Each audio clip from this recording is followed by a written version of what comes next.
Well. It's Survivor Series.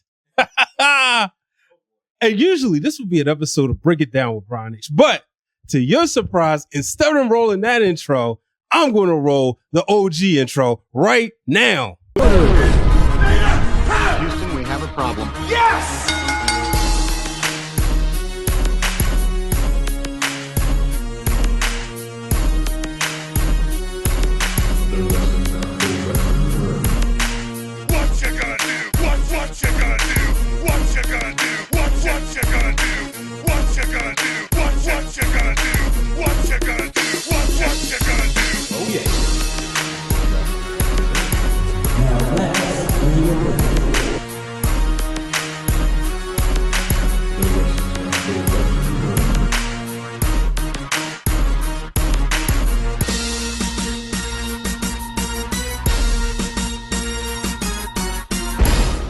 As we would say right now, hello, ladies and gentlemen. Welcome to the Wrestling Wrealm.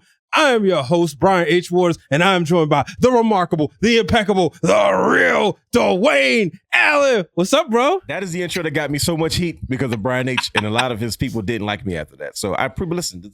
It's like riding a bike after 13 years. This never gets old. 13 years. You know what? We really should have an anniversary party. We never, like, we were supposed to, but we got caught up during the pandemic. Yeah. You know, there's a lot of stuff going on. So, but we got to figure it out. We got to do some things to kind of really commemorate how long we've been doing this. Yeah, 2025 is around the corner. You know, we got to kind of, let people know who the OGs are, as we saw the OG Bloodline tonight take care of business. How fitting.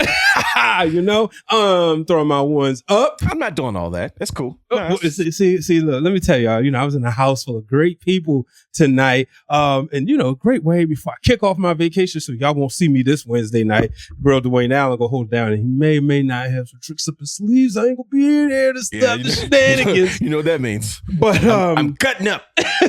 But I was sitting here and everybody, it was so funny watching the kids be conflicted because at the end they wanted to throw their ones up, but then they said, nah, because we like Jimmy, we like Jay, but that Roman, we still haven't forgiven him yet. No, so I'm going to start right there, top of the show. You know how we do these things backwards.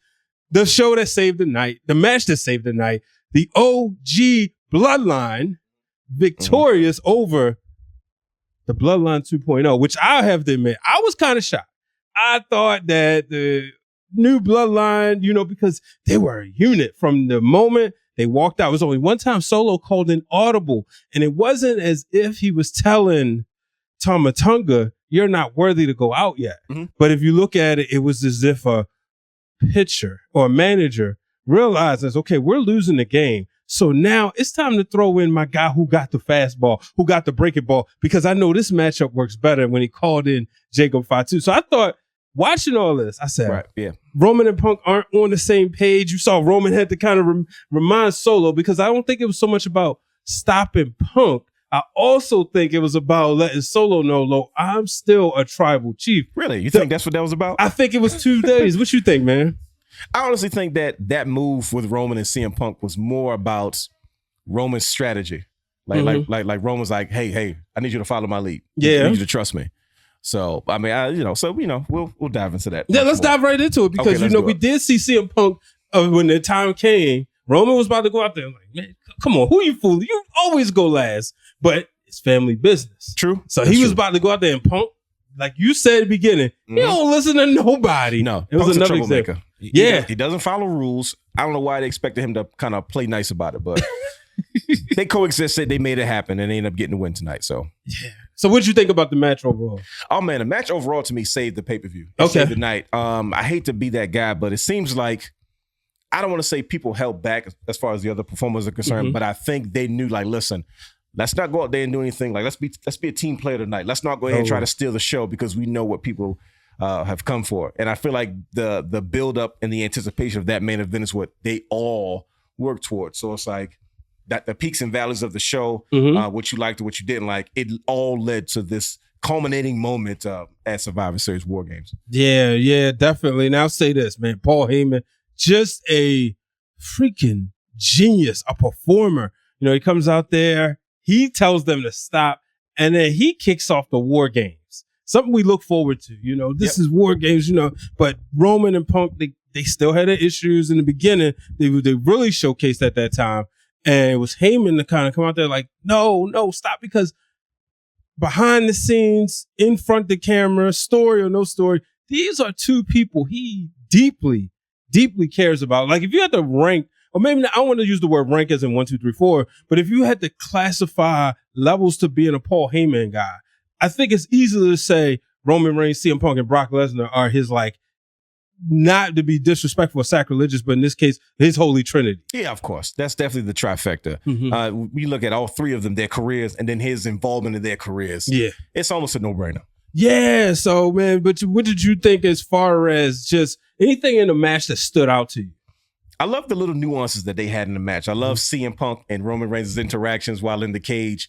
I love how Roman Reigns ended up hitting CM Punk with a spear. Yeah. And it didn't lead to a typical standoff of who do you think you are? And, you know, hey, we had an agreement type thing, but CM Punk stood on business and he kept his word. He stayed true to what he promised Paul Heyman. And he did his part, which is, you know, like I said, for such a rebellious cat like CM Punk, right? He went ahead, he took care of what he needed to take care of, and he saved Roman. And at that moment, I felt like Roman realized, like, oh, wow, like this dude's he's really in this with us. Yeah. And that was one of the things that stood out to me because I think we was expecting a swerve the entire night or some type of tease, but you know, I think later on down the line, we'll figure out what that's really about. And I don't think CM Punk really kept his promise so much for Roman Reigns. I think he understands that he probably has something up his sleeve and he's going to need to cash in that favor at some point down the line. I'll say this before we get into what that favor could be. I said this when we was watching the match. I said, a lot of times art imitates life. Sure, absolutely. This felt like because we're wrestling fans, we get all this access to information we shouldn't have. It's called for what it is. This felt like CM Punk's WWE career. You look back over the course of this past year, as we just had the anniversary of his big return in Chicago last year. You saw Punk kind of coming in, playing nice. You remember when we was doing the show? Shout out to Brother Hugh, Brother Brandon, Wrestling Wrealm now, find every Wednesday night. I said he's a happy Punk. You know, he was somebody, and he even tweeted something. Somebody talked about like his look. He said, I'm not in a toxic work environment, right? And it felt like, okay, a mishap happened. Nah, it's okay. I understand it was an accident. He didn't go off the rails, his temper. And that's the moment when he pulled Roman Reigns off of the table when you got the big Bronson Reed who was ready to just smash Roman Reigns right into the ground. Yeah, and Punk said no. He understood what the main goal was, what the main thing was, who's the money. And he did that, you know? So between doing that, between the time at the end of the match was time for everybody to hit their finisher, he didn't say, no, I'm going to hit Solo last. Let me get the pin. You know, and like I said, it felt like when he came back, you know, you had Drew McIntyre, you had Seth Rollins, you know, no, we don't like him. You said all this stuff about this company. Now you want to come back. You want to be in the spot. And it was okay. He said, okay, you get one, you get two. You're right. All right. I'm here to make money. And it showed that tonight. And that's what made this a main event program. That's what made this the thing that everybody's talking about right now. Yeah, I couldn't have said it better myself. Leave it to CM Punk to say, listen, I got to get some piece of this bloodline storyline. Please find a way for me to get involved. And he did. And just the imagery of CM Punk and Roman Reigns in the same picture, shaking hands, having that, you know, positive face off. I mean, cause two massive babyface moments that'll live on in the history of professional wrestling. So I couldn't have predicted a better ending based off, you know, what they gave us tonight. Yeah, man.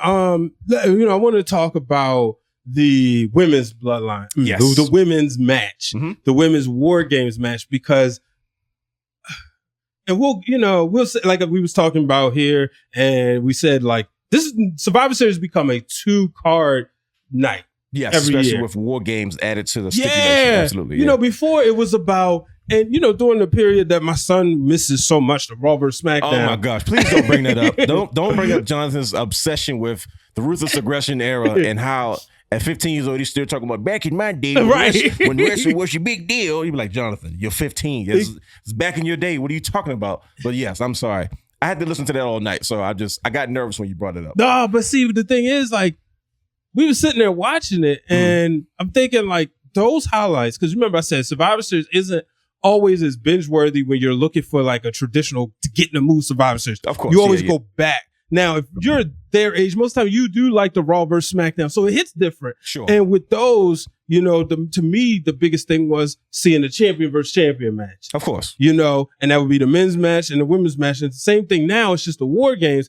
I thought the women did a good job. Was it the best women's War Games match? No, I'm a little disappointed in Candice LeRae. I predicted she would have. You definitely said she was going to be the big spot, and instead it was Tiffany Stratton who took up. I mean, Io Sky's Io Sky. This is the Io Sky match, right?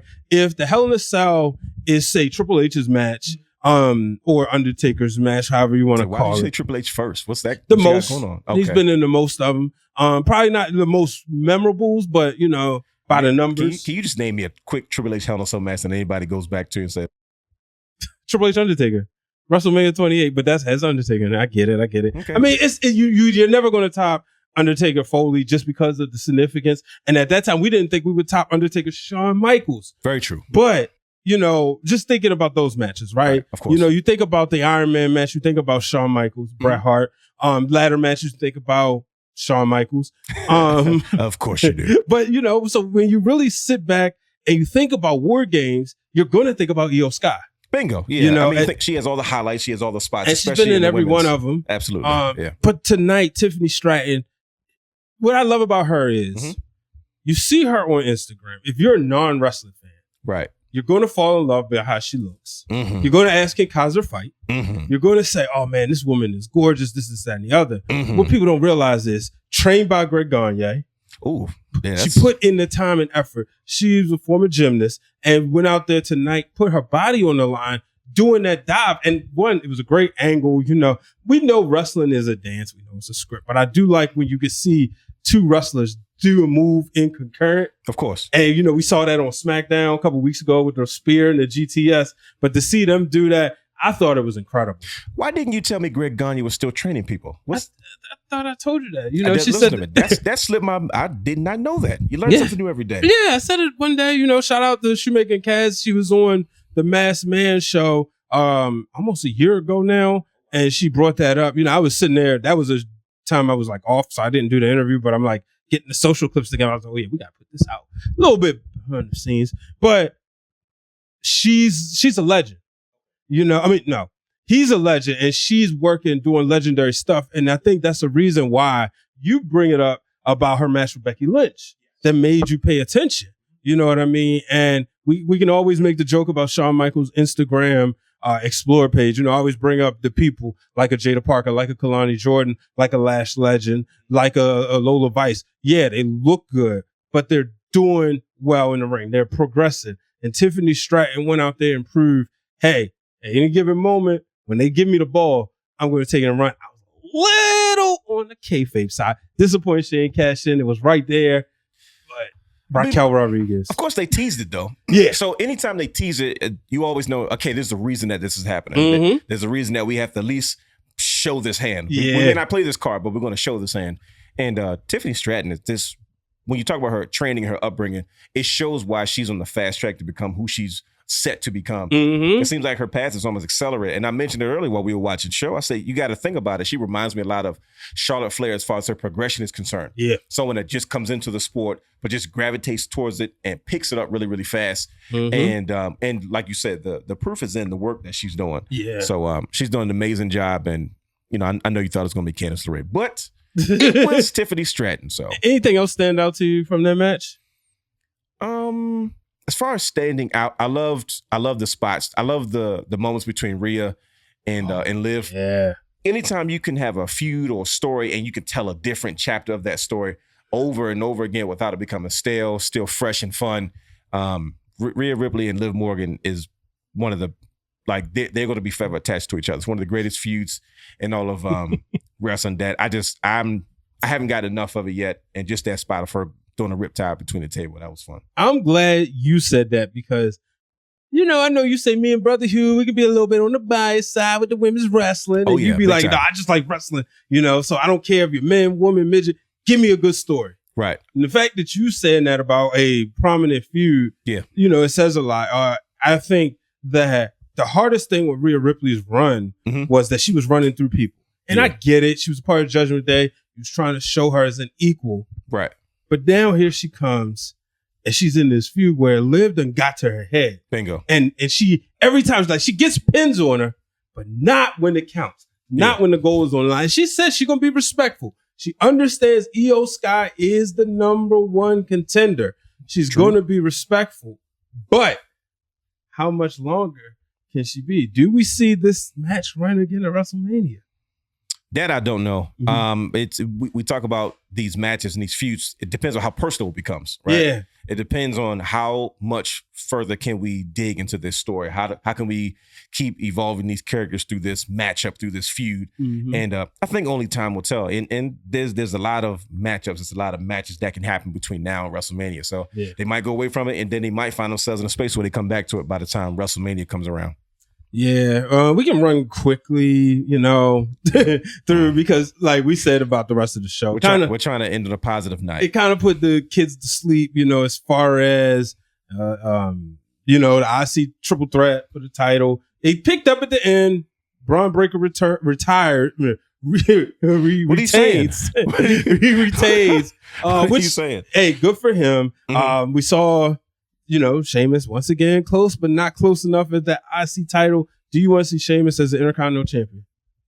Yeah, I don't see why not. It's the one championship that is. So you thought I was going to say no. No, I did. You were waiting for me to do a hot take about Sheamus because I'm not the biggest Sheamus guy. But I think I love the fact that Sheamus is working with newer, younger talent. I think he's one of the perfect pieces for that role in this current environment of WWE with all these young superstars coming into the mix. So it's not the match anybody wanted to see tonight because of, like I said, the anticipation of how the night started and then the main event. But, I think at some point, Sheamus has been chasing that title for a while now. And I think when he finally gets it, it'll make it meaningful because the story of, hey, look, here's a grizzled vet that's been here and done so much and has done everything else. And this is the one thing that has eluded him. And like I said, for him to get that chance to carry that title with pride. He's a main eventer. You know what I mean? So that already elevates the championship as well as working with the young talent that's going to challenge him for it. So yeah, I mean, I don't mind it. I'm looking forward to it. I think that's one of the things that, like you said, it's not necessarily deserved. It's something you got to earn. But man, if anybody's capable of it, I think it's definitely Sheamus. All right, Gunther, Damian Priest. Gunther retains. Why can't I get that word right tonight? I think it's my children. They don't, But finally, Roman gets a win when they're around. So I guess I can let them watch shows with me. But okay, that's okay. So that's the thing that lets you allow them to watch shows with you again. Yeah, because Roman got to win while they were around. Because every time, man, But get Gunther retains, but with the help of Finn Balor, my dog, does this because obviously Finn and Damian, when you have a feud like that, because there's so much heartbreak there, right? Sure. Yep. Does this propel Finn into the world title picture? Because we saw Gunther upset. He kicked him. He didn't want the help. Could Finn Balor, before WrestleMania, sneak in and get a win? Absolutely. A world title win. Become the world champion. I know that's what I meant. So you said get a win. Now you're saying a world title win. Yeah, world title win. It's going to be tough, especially going into WrestleMania. It's because you got to think about the marquee. Yeah. And it's tough to see a trajectory where Finn Balor actually wins and then loses and then doesn't find a way to try to get it back. Right. So like you think about Damian Priest, when he lost that title, he never stopped trying to get it back, but the championship has moved on. He doesn't get a chance to, he's just getting back to that space where he's like, I want to re-challenge for the world championship. And, he came up short again tonight. So what does that mean for him? You go to the back of the line. Yeah. I don't think Finn has enough time. Personally, I would love it. Right. Darn well I would love it. But man, it's this. I got Drew McIntyre looking around somewhere. I got Seth Rollins looking around somewhere. I got CM Punk that's still fresh off a crazy win, an amazing high, and Paul Heyman now owes him a favor of some sort. Back in the main event. Yeah, definitely back into the main event conversation.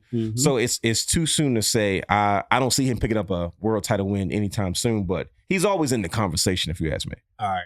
So now we got that, right? We got a brand new United States champion. Oh, yes, my dog. Sheamus. Finally. Shout out to Lynn, too. Lynn Burton. My dog. He broke down the whole with the moon and the fire and the moon inside the Japanese flag. The imagery of this new evolution of the character of Shinsuke Nakamura. Absolutely. Make sure y'all check out the Bros Who Think podcast. I'm happy about it. I think I was telling you, I think like with LA Knight, it's better with him chasing. Of course. I like the fact that Shinsuke just been beating him up. Yeah. When you go back, because SmackDown, right? Shinsuke beats him up. So of course I'm thinking, oh man, Shinsuke up means he's down with the show. But no, they broke that rule. Right. It makes so much sense because LA Knight's kind of been like beating people. He's been, he's kind of been bigger than everybody else, kind of finding ways to win.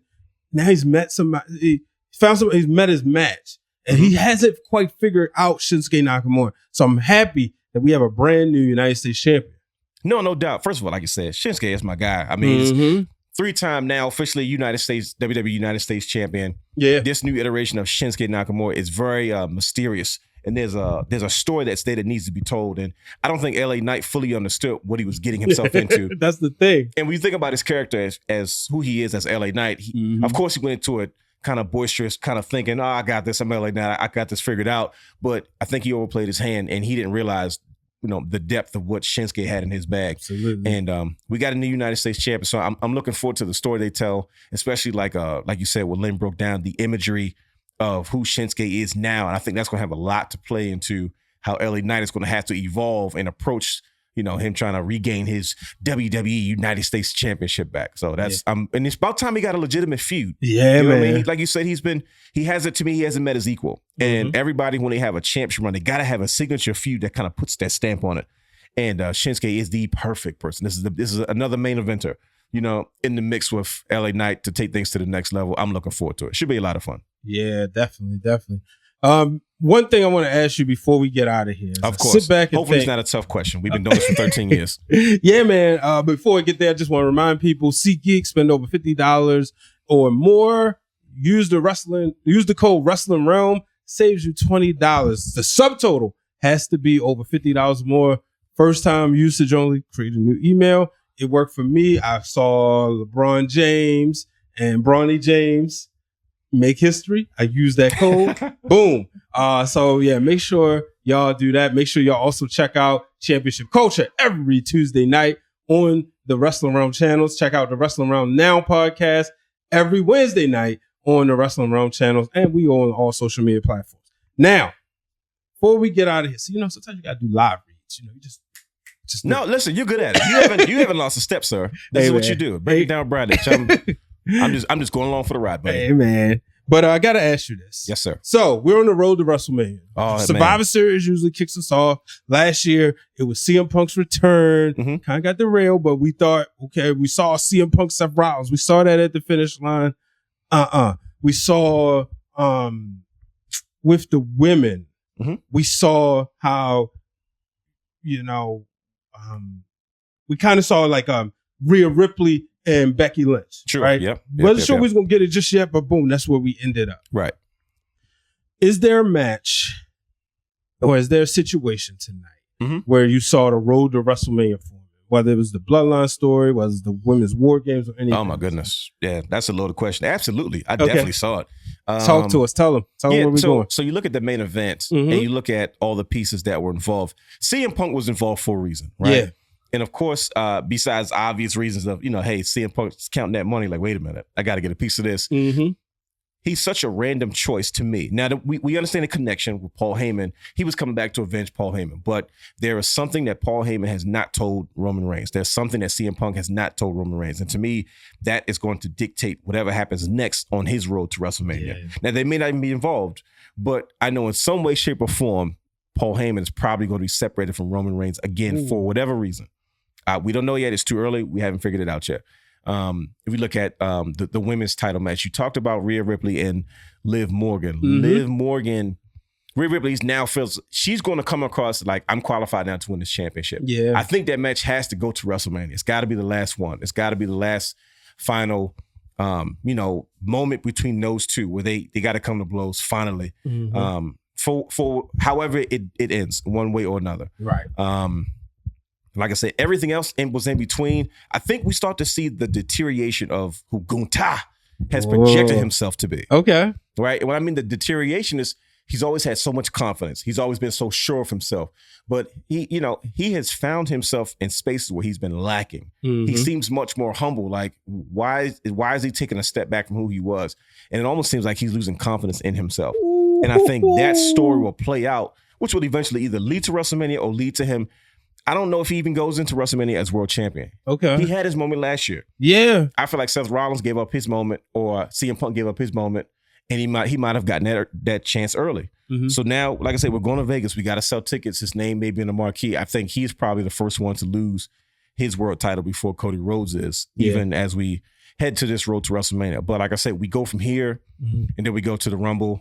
Everything else in between, of course, Saturday night's main event, and then we got Elimination Chamber, all these things that have to happen before we get to WrestleMania. But I think this is the beginning of some of those stories starting to talk to us. So, all right. So I definitely like what you're saying. Mm-hmm. I also got to ask you this. Yes, sir. We talked about the show sort of being a little on the weak side.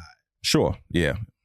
So now, I know I said something that sounded a little disrespectful Wednesday night when I said the card didn't need Cody Rhodes and Kevin Owens.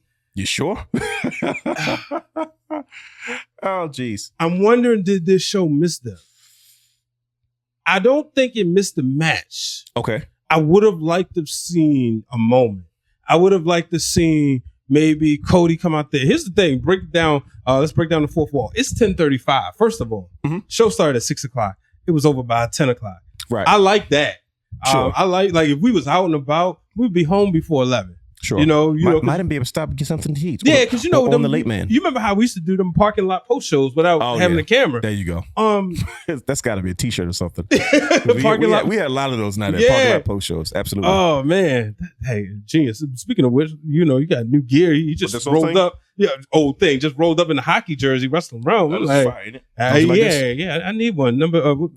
What y'all think? Number 7? Yeah, number 7. You haven't. So you going with number 7? Yeah, we're going with 7. Got you.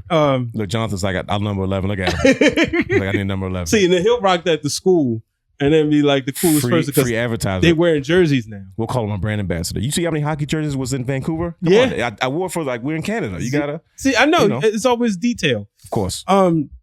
But I do wish the pay-per-view or the premium live event would have had maybe a promo of some sort. Maybe Kevin Owens coming out talking to the crowd.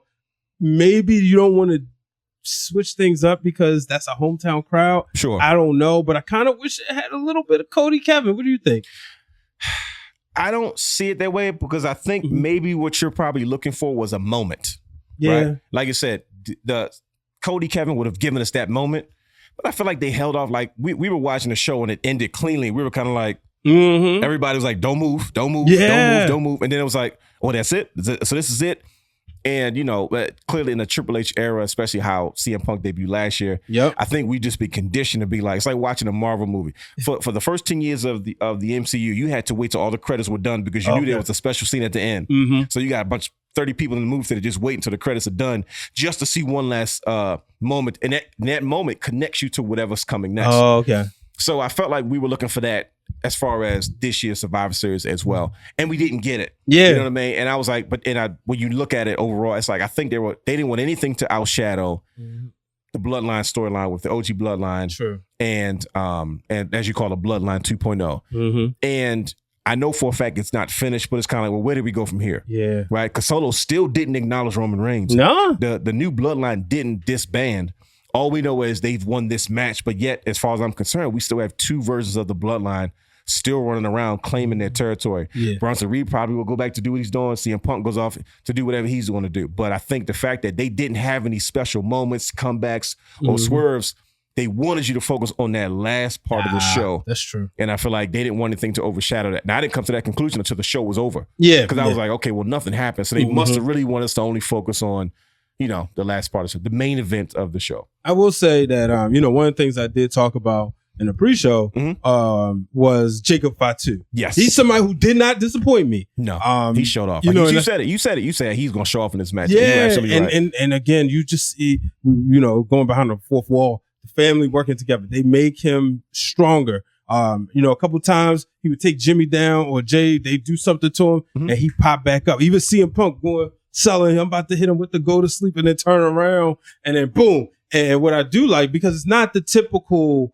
it's not the Hogan spot, right? It's not you pop up and the heel looks like. That's great coming from you, by the way. Yeah, it's not that. Like, it's like, no. And then, no, it's like, you think you got him, you sell, you getting the crowd pumped. You turn around, you knock down because he's coming right at you. He's moving 100 miles an hour. I hope he's not hurt legitimately. He would look like, I mean, he's such a pro, but that leg looked like it was hurting. And, you know, Jimmy took that big splash, you know, shades of his daddy. You know, his dad did one of those splashes off of the cage on the Val Venus, I believe it was, for the Intercontinental title match in the cage match. Took me back. Yeah. But yeah, Jimmy did that. And if I got it wrong, I know somebody gonna tell me I'm wrong in the comments, but Jimmy did that big splash on the Jacob. Man, you know, it is like, I know they're gonna be celebrating on the island of Raul to see like, we just went out there and printed billions of dollars. Absolutely, because like you said, this is not the end of it. This is just the beginning of it. Like, think about it. Think about giving Jimmy Uso that spot. You know, we expect Jay to do that. You know, we expect Jacob to do that. Yeah, but to have Jimmy, it seemed so uncharacteristic that the fans went crazy. And I was like, wow, we're not used to seeing Big Jim head to the top. He was Big Jim tonight. Big Jim showed up. So it's insane how they keep evolving, how they keep printing money, and how they find new ways to evolve the characters into their own storylines. And then, like I said, Jey Uso went away, became a main event talent, one of the highest selling merchandise sellers in the new Slim Jim commercial, and then came back to their storyline without losing the beat. Last entrance of the night. Yeah, and he came out last through the crowd. I was like, wait a minute. So it's just the beginning. I'm nervous because I'm like, man, where the heck does this even go? But man, I keep trying to tell y'all it's the greatest story in professional wrestling history. You might be right, Brian H. Thank you. I'll admit it on camera. I'm not putting up ones. Jonathan doesn't agree with either. But did he even know was the greatest story? He probably gonna say CM Punk Spike Bomb. Jonathan popped up and almost put up his ones and he realized like what he was doing. He's like, no. We celebrate for other reasons, you know. So I thought that was cool. But that's the testament of what we're watching right now. And this is Roman Reigns and this Bloodline storyline has got to be one of the most complex storylines in the history of professional wrestling. Like what do we know has lasted this long? Exactly. And it keeps going and there's new wrinkles and it's not the same thing and we're not bored. And it's like, man, and it's still at the top of professional wrestling. Exactly. This is absolutely insane. But I'm here for it though. I'm having a good time. Incredible. And guess what? We still waiting on The Rock to come back. I was waiting for his music to hit at the end. Me too. I was waiting and I was like, I had my camera on me and I was like, I need a live reaction. I just took my kids to go see Moana 2 and then we was in there. It was Moana 2. Red 1 was in this theater. I'm like, all right, you got 2 movies in there. Get back to wrestling. This storyline is cooking, you know. So come on. He's probably finishing up the live action Moana movie because hurry up. I need Rock back, man. I don't like calling him Dwayne. You know, I don't know him as that either. People be Dwayne. I'm no, like, who? Shut up. It's Rock. Who? Yeah. Final thoughts. Oh man, this is wasn't the greatest Survivor Series, but like I said, what is the greatest Survivor Series? You know, it did ironically, when we made our comeback in 2017, it was a Survivor Series preview. Yeah, and look how fitting. How fitting. That's what I'm saying. We don't take the time to celebrate these small wins, these anniversaries. But like I said, 2025 for the Realm. Woo! Oh yeah. Yeah, people, please stay tuned. So that's my final thoughts. Of course, this Wednesday, we're going to add another episode to the As the Bloodline Returns, the reoccurring soap opera that we constantly review and go over each week on the show. And I feel like at some point, we're going to have to throw the whole segment away because we're going to keep doing this all the way until WrestleMania and probably beyond. So, but I overall, you know what I mean? The main event saved the show. Yeah. That's what I was looking forward to the entire night. And it did not disappoint. Main event saved the show, just like the Bloodline. The Wrestling Wrealm keeps evolving. You know, we started sitting down in the with posters on the wall. You know, it's funny because Jonathan up there talking to the kids, talking about, now I'm the OG fan. I remember when it was just one show. Now we got multiple shows. We got Wrestling for the Culture. We got Championship Culture. We got Break It Down with Brian H. We got Realness Reacts. We got Riding with the Realm. We got Ride With Me. It's a lot of shows. It really is, though. and we're trying to really carve out time to get it done. But, we're going to make sure it's done the right way. So it has long-lasting power. So it's not, a flash in the pan or flavor of the month. And why the heck does Jonathan think he's so old? Talking about he's an OG wrestler. I remember. So you don't remember that. Wrestling Wrealm now is new. Yep. That's new. You don't remember the Wrestling Wrealm. I was like, he even knew what sides we sat. We're like, what side am I supposed to be on? Yeah. No, let me check. He's on the left and you on the right. I'm like, dang. He production guy. He got it. He's got a mustache on his face, hair on his face. Is ridiculous. He gonna get credits. He gonna take this to school. Like, see, I helped produce that. So and then next thing you know, you're gonna be walking around. People will be like, oh, I know you. You're like, how you know me? So next thing you know, you got a whole fan base. The young boy, exactly. My nephew. But we can get out of here, ladies and gentlemen. Make sure y'all tune in Wednesday night. The Real Dwayne Allen, Brother Hugh, Brother Brandon. They gonna hold it down. I'm gonna be on vacation. I'm gonna be enjoy quiet. yourself. I'm gonna turn my phone on D&D. No, you're not. I am. You are? Yeah. What if something happens like on social media? Like The Rock says something on social See, I media? try to stay away from Okay, it. all You right. know, I was just asking. like look, the phone gotta go off. I'm gonna eat. Good. Eat all the good food I want because I'm gonna be hitting the gym too. Me but too. then I'll get back to the good diet There you until go. Christmas. There you go. I'm with you, brother. Solidarity. I'm Yeah, with it. man. There Yes, you go. sir. Also, shout out to CJ Butter. He My dog. about to drop something. I forgot the name of it. But make sure y'all check out his podcast. He one who been rocking with us since college. Yes, indeed. You know, CJ Butters. yeah. We gotta get the Real Dwayne Allen the homecoming. I know, right? I was supposed to go last time, but Yeah. then y'all say made everybody leave early. Yeah. Are we going to talk about Victor Atlas a little bit? No? Okay. Oh yeah, shout out to Victor Atlas, a good friend. Make sure y'all check out his match coming up in Pittsburgh. What day was that? All I know is on a Thursday. Yeah, it was a Thursday. I want to say it was in either January or December. It was a Thursday in January because I remember, so it's like January 8th or something. Make sure y'all check him out as well. Ladies and gentlemen, that'll do it for this episode of the Wrestling Wrealm. We want to say, the OG Wrestling Wrealm. Until the next time, folks, so long, everybody. The podcast of pain time. How might I bring my...